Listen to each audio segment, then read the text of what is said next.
Hi everyone, I hope you're well. Thank you again for your lovely and kind comments on my Revolutions video. Always appreciated. Today something a little different. This is a series called Inspiration Information, which I started about a year ago when I was last making videos, and I was talking about a book about the late 70s New York scene. And the concept of this series is kind of simple. I read a music book, and as a result, I play some records and I share them with you because, why not? It's a different way of, sharing music. So, the music book I've been reading is the autobiography by Chris Blackwell called The Islander, which he wrote in collaboration with Paul Morley, the English journalist. And I've really enjoyed this book, and I've played tons of records. Now, I must preface this by saying that I've been for a long time a big fan of Island Records. I think it's one of the best, I will say, rock labels from the 70s and beyond. It may not appeal to all, but I think the roster has a diversity which makes it quite unique. We're going to discuss this in a minute. And it was really interesting to delve into Chris Blackwell's life and how he came to be this record label head, how he went from selling records from the boot of his car and to running a multi-million-dollar operation with U2, for example, as being the key selling act in the 1980s. It's a very interesting story, and his family connections, and how he grew up in Jamaica. Obviously, a white family in Jamaica. His mum was good friends with people like Ian Fleming, the guy who wrote James Bond, and then befriended people like Sean Connery and Noel Coward, and lots of really notable people from the times. And it's really interesting to see these kinds of family connections, and then how this it turned him into who he became. But I really have a lot of affection for Island Records, if only for bringing us Nick Drake and Bob Marley and John Martin and a lot of amazing acts that appeared, in the world thanks to the work of Chris Blackwell. So here are some records I've been playing as a result. I Love Traffic, Steve Winwood.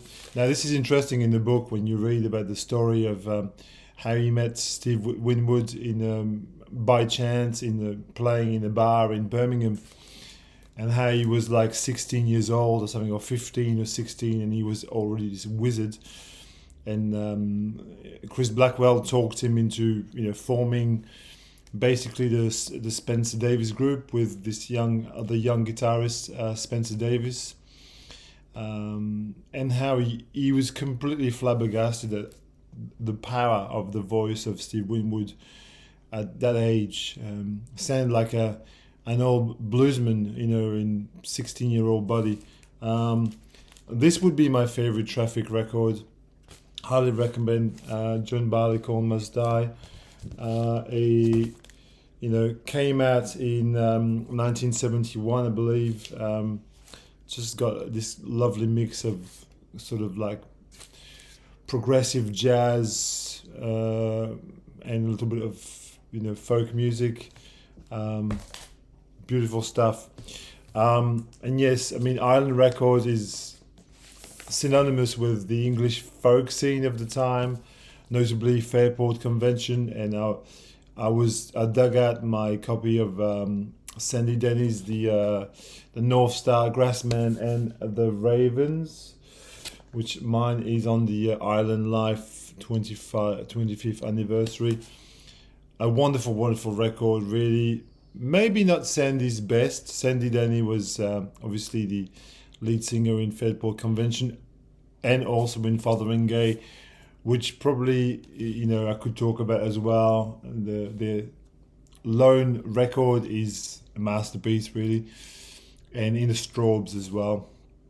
But this is a beautiful, beautiful record, and the title track is worth checking out. It's a very, very epic sort of folk track.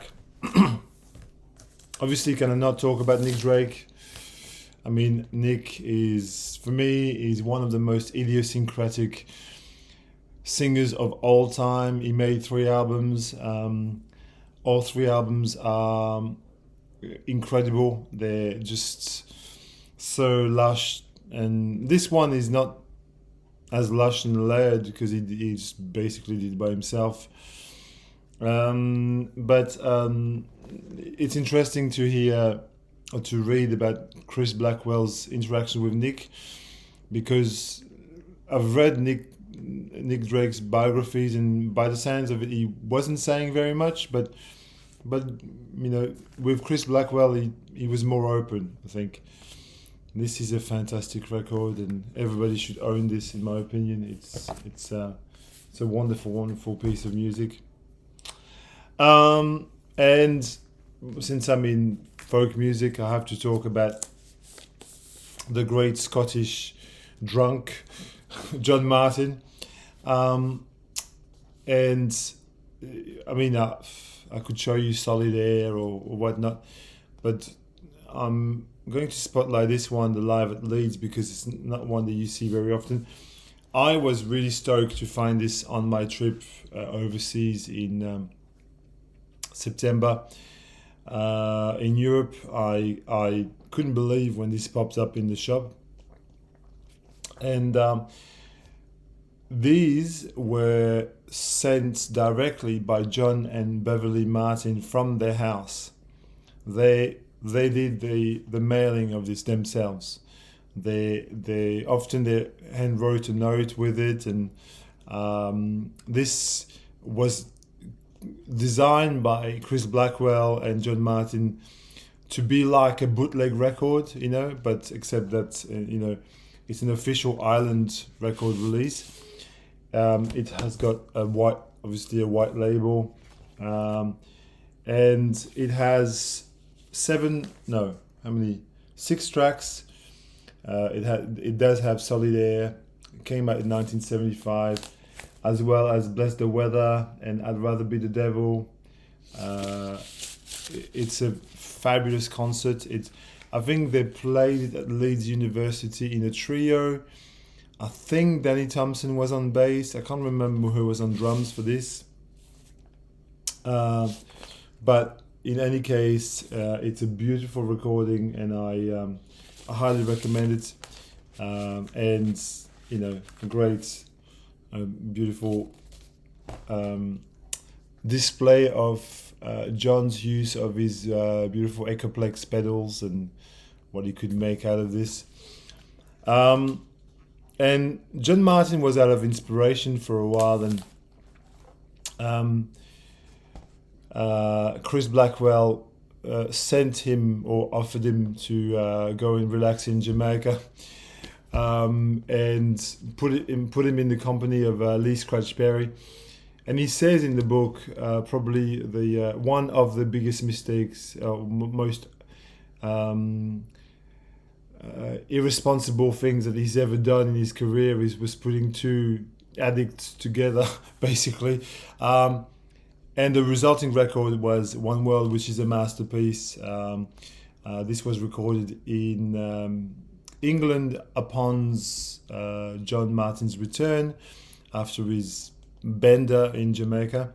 But he got lots of ideas watching Lee Scratch Perry doing dub in front of him, and this is very infused with that sort of spirit of dubby Jamaica, and you can hear it in the use of his pedals, and especially on the last track, Big Muff, which is a collaboration with Lee Scratch Perry. Some of this was recorded also outdoors.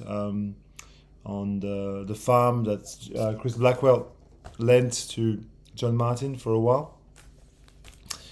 I have to talk about Roxy Music, and I just decided to pull this out because, obviously Roxy Music, also a staple of Island Records, with its absolutely delightful artworks. I mean, Roxy Music, you can't, you're drawn to the front covers of these albums.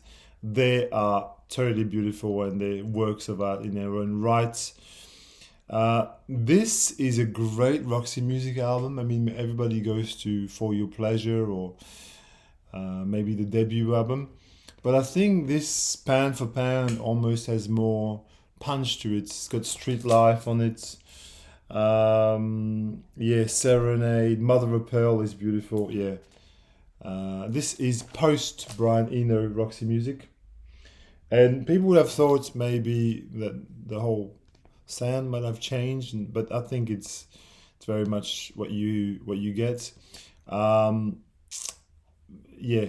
love Roxy Music. I think they're epitomize this kind of art rock sound from the early 70s.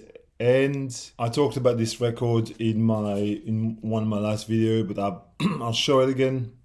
Sneaking Sally Through the Alley by Robert Palmer. Robert Palmer, very charismatic, very cool, amazing knowledge of music and jazz in general. Grew up in Malta, and was listening to a lot of African radio stations and grew up with that kind of, very comprehensive knowledge of music at large, and had this, this great voice on him. I think he was discovered by Robert Palmer whilst singing in the Alan Bounce set, I think, and then he was in Vinegar Joe for a little while. This is a fantastic debut album, recorded with the help of the Meters, Lowell George. Who's on this? I can't remember. There's a cast of thousands on it. It's a very, very lovely record, and it's just a funky, soulful record. It's got a real beautiful Caribbean vibe, or island vibe to it. It was recorded, I think, in the Bahamas, in Nassau, where Chris Blackwell had this Compass Point studio. If you read this book, as I have, you get the distinct feel that there's two periods of Island records. There's before Bob Marley and after Bob Marley. I think Bob Marley would be the key artist on the label.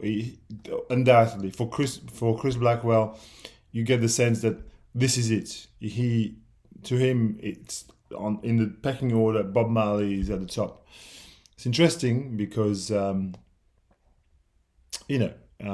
for so many great artists that he's discovered or put out to the world. I mean, I think I tend to agree with his appreciation. Bob Marley turned up to the Basing Street Studios in London after being stranded in Stockholm.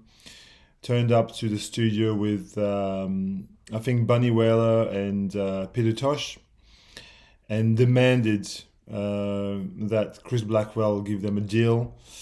They were very ballsy, but I think Chris Blackwell was very taken by how good looking and charismatic Bob Marley was, and as a crazy move gave them a £4,000 advance for a record, which they made, which they turned into obviously Catch a Fire, which is the first very sort of the first global reggae record, really. I mean, bar none. I think that,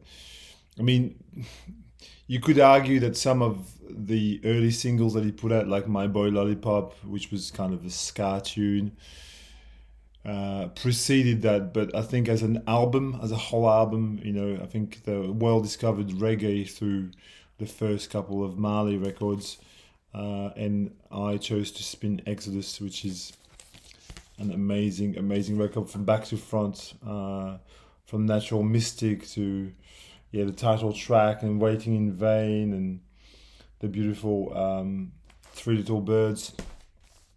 Superb. So I naturally played a lot of reggae, Burning Spear, Marcus Garvey, this is the early 2000 reissue of this record which includes Garvey's Ghost, which is the dub versions of it. It comes on the Bright Pink Island record label, which I love. I love that kind of what they've done with the labels with the pink, Think Pink.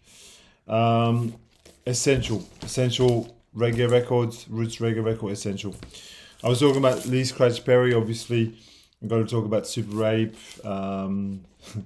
It even says Island there. I think Chris Blackwell had a love-hate relationship with Lee Scratch Perry. Even though he recognized him as a genius, they could never get along really. I mean, it's what I get from reading the book. This is a fantastic dub record, one of the best of the genre.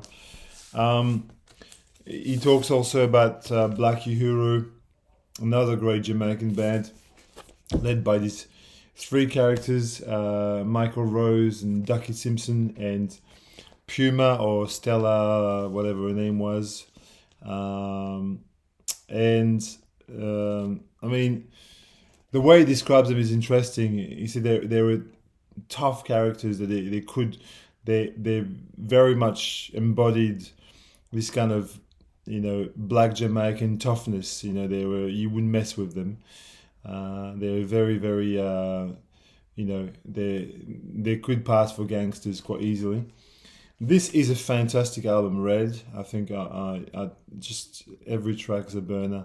It's beautiful. And obviously you have to mention British reggae, UK reggae. He's Linton Kwesi Johnson, the dub poet par excellence. Probably my favorite album Bass Culture is really good too, but and I love what they've done with the label here. I mean, I know it's a bit silly, but they've really customized that. This is fantastic, back to front again. All right, continuing with something a little bit different. Here is the debut record by White Noise and Electric Storm. David Vorhaus with his his array of Moogs and modular synths and crazy sound collages and sounds of orgasms and whatnot. Very, very cool. Kind of an obscure classic of the Island catalogue. The subsequent albums not as exciting as that. Here is an album I totally love. I just think it's just a must-have. It's a masterpiece, and it's the Great Broken English by Marianne Faithfull. Just timeless music, really. The sound is a bit depressed, but there's something really, essential, crucial about this. The Ballad of Lucy Jordan, the title track, Broken English. Amazing. This takes me to this kind of compass point period of Island Records, which is a studio that he opened in 1977. And why did he? I think it's interesting to see why he didn't go to Jamaica. He went to the Bahamas because Jamaica was a bit too volatile. In fact,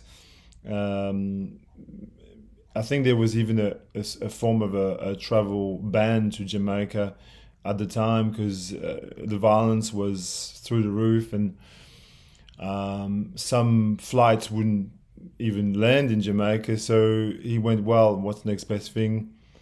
Bahamas is next door. It's warm, it's relaxed. There's not a lot to do. And, apart from being on the beach, so it would provide inspiration for musicians because typically when there's not a whole lot to do, they make music. And so when you think of Compass Point, you think of acts like obviously Grace Jones because she was so instrumental in this whole story of Ireland. This is the it's called Island Life. It's a best of. I've got all of her albums pretty much, but the Jean-Paul Goud, who was a boyfriend or even husband, I can't remember, took the photo from. It's such a great cover art. This has got, this is loaded with hits from Love Is a Drug, Pull Up to the Bumper, Walking in the Rain, Slave to the Rhythm. There's even a version of My Warm Leatherettes by The Normal on this. Amazing. So the Compass Point studio was what Chris Blackwell wanted to provide was a kind of a studio band that was like a killer studio band, like in Muscle Shoals, for example, or the Wrecking Crew with Phil Spector. And he created the Compass Point All Stars, and one of its stars was Wally Badarou, the French. I think he was from Congo or Guinea originally. Can't remember, but he was French citizen, really. Keyboards player, where he made this record at Compass Point. It's pretty much a solo effort. And it's got Mambo on it, which is the sample used for Daydreaming on Massive Attack's Blue Line.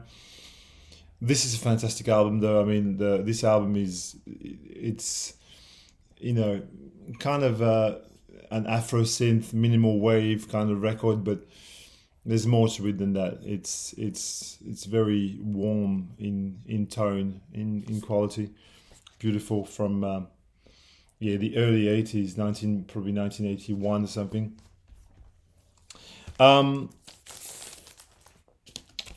Got to talk about The Art of Noise as well. So this is on ZTT, which is a label that was formed by Trevor Horn and Paul Morley, who co-wrote the book with and I can't remember what it stands for, ZTT, something to do with Italian futurism.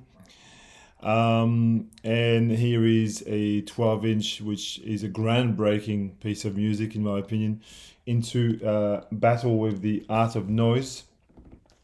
It's got a beatbox, and it's a great. Again, there's sand collage. There's really clever use of synth and sampling on it.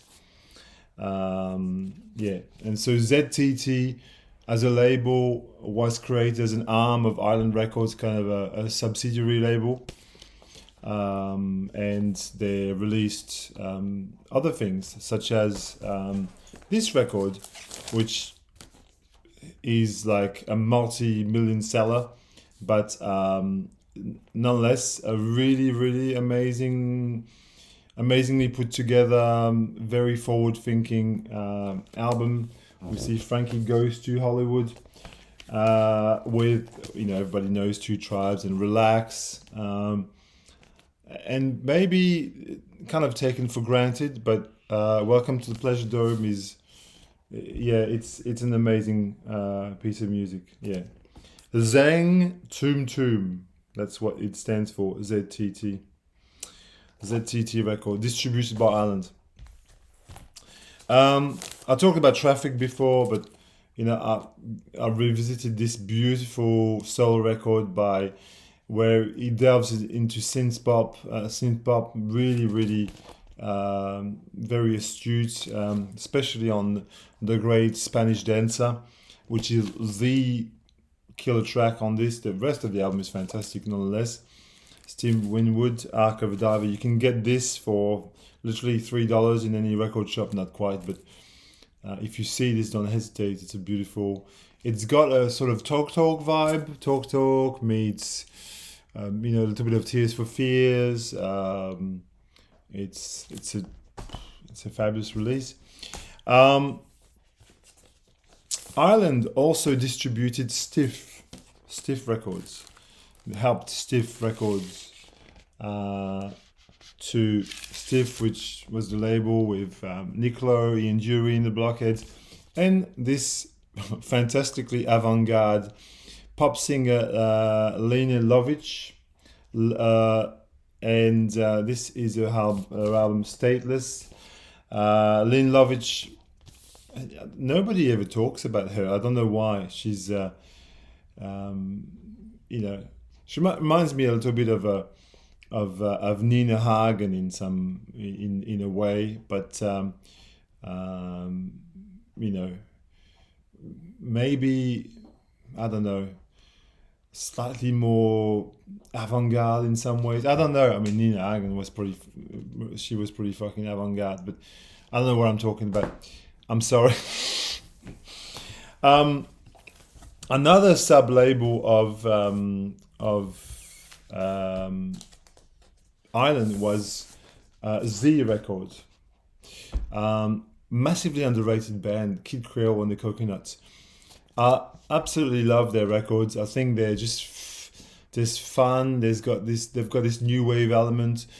It reminds me of a mixture between Prince, the Talking Heads, and ESG. It's got kind of this patchwork of influences and sounds. It's very, very high energy. It's funny. Off the Coast of Me is probably my favorite Kid Creole. August Darnell was the lead lead singer, mastermind behind this. But Z Records was created by two French guys in New York, because apparently New York was the place to be. So that's where it comes from. And I recommend this. It's beautiful. And I also played this one as well. I mean, I know it's much of the same. Their first album, I think, also on Z, but this one distributed by Sire. But very, very, very cool first album. Obviously, I have to talk about U2 because it'd be crazy of me. And I chose to just dig at the Live at Red Rocks Under a Blood Red Sky. This is the embodiment of my teenage years. Like in 8 songs, I listened to this album a lot when I was a teenager, and the other day when I played it, it's just time machine, beautiful stuff. The lovely party version of Party Girl and 40, the last song, beautiful. And it's interesting because even though Chris Blackwell owed U2 millions in rights, because they were selling so many records with Joshua Tree, they didn't leave the label. They came to an arrangement with him. They could have gone to, which shows they were friends above all, which is good. And the last record is Swordfish Trombones by Tom Waits, which Chris Blackwell signed after he was out of contract with Asylum. We decided to finish off with Asylum. He was picked up by, and he made his weirdest albums with Ireland, Frank's Wild Years and Rain Dogs and Bone Machine, and this is a masterpiece. I mean, everybody should, should listen to Swordfish Trombones. Okay, I'm gonna stop here because I've said enough. Take care, everyone, and leave me some comments.